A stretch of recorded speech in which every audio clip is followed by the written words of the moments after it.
All right, friends, listen, 20 years ago, then President George Bush launched the President's Emergency Plan for AIDS Relief, what has come to be known as PEPFAR. Now, we've spent a lot of times in recent weeks talking about PEPFAR. It has a lot of great things. I mean, some 25 million lives, it's projected, have been saved because of the work of PEPFAR, mostly in sub-Saharan Africa.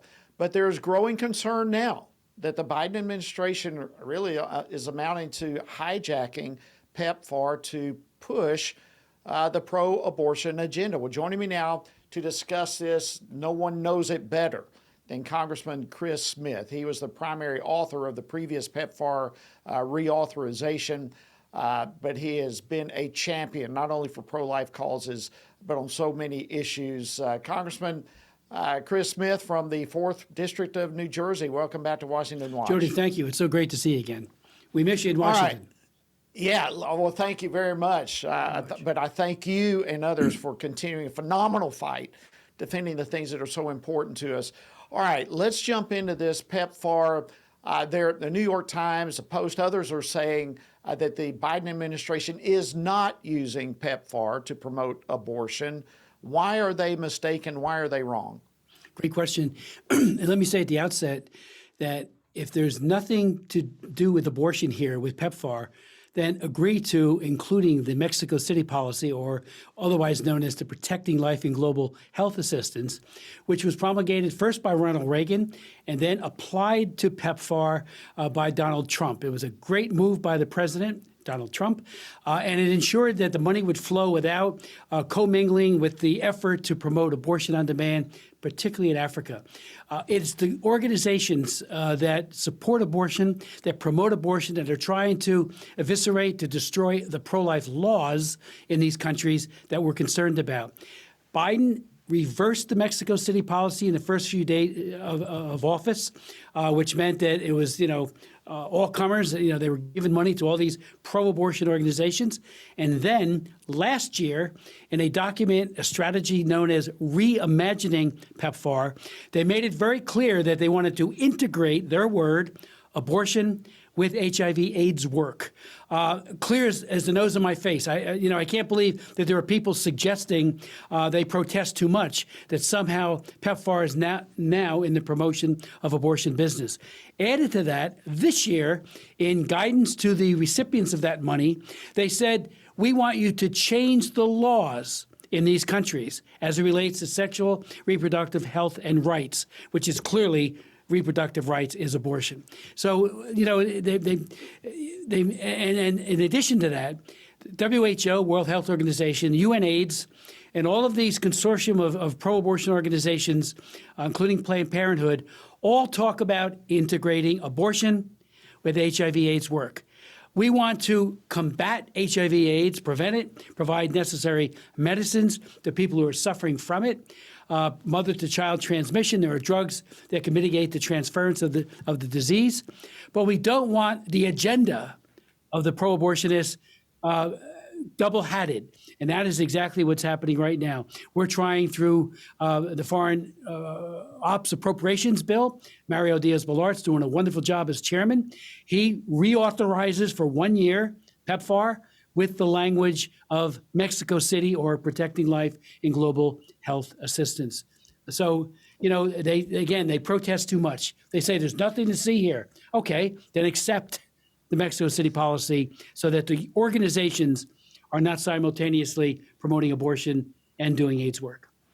Absolutely. And I think it sounds like you use the correct word when you say this whole PEPFAR, which is good in and of itself, has a lot of great stuff, but it literally has been hijacked. And, where is transparency, Congressman, in all of this? The transparency, the clarity of the language to prohibit what's going on, to keep things like the Mexico City policy that you're talking about.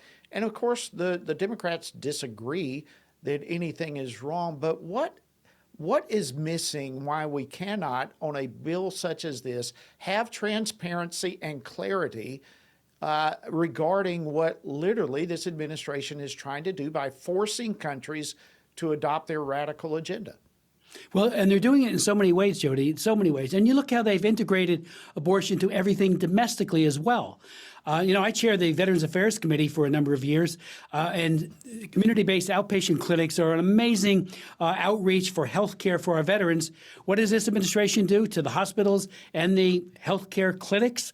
They tell them, they order them that they have to provide abortions as a way of overcoming laws like we have in Georgia, of course, in Texas, Florida, and other pro-life states. So every place you look with this administration, every place, they're integrating abortion with fill in the blank. In this case, it's the HIV/AIDS program.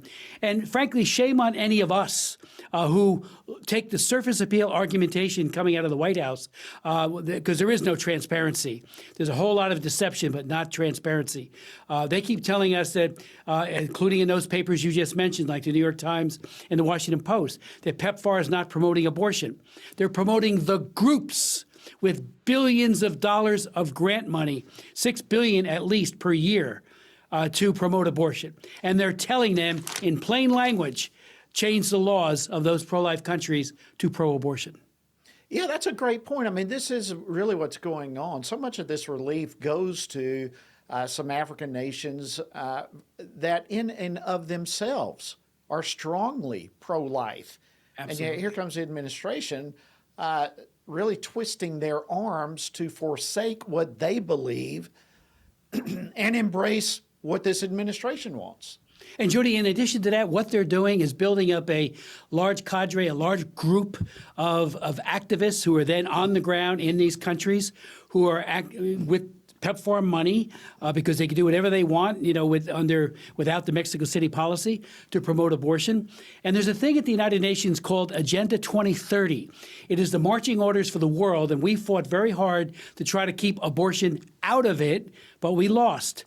Our allies, of all places, was the Africa group, except for South Africa, all of whom did not want the abortion agenda being promoted in their countries. They respect and value the dignity of life, including the unborn. And yet, this Agenda 2030, the UN bold strategy for abortion unfettered access by 2030, is the biggest supplier of the money comes from PEPFAR, because they double hat the work of HIV/AIDS and abortion with these organizations.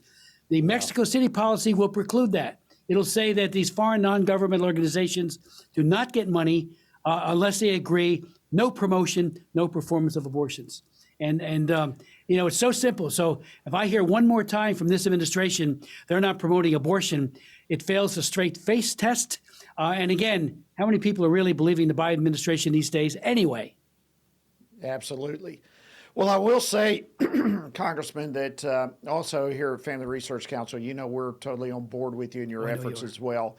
But we have a petition that people can sign to their members of Congress and tell them to stop President Biden from hijacking PEPFAR to promote all this radical agenda that he's pushing. Folks can go to FRC Action, frcaction.org/PEPFAR to sign up for that. All right, 10 seconds left. Where's this going to go? Are we going to win this battle?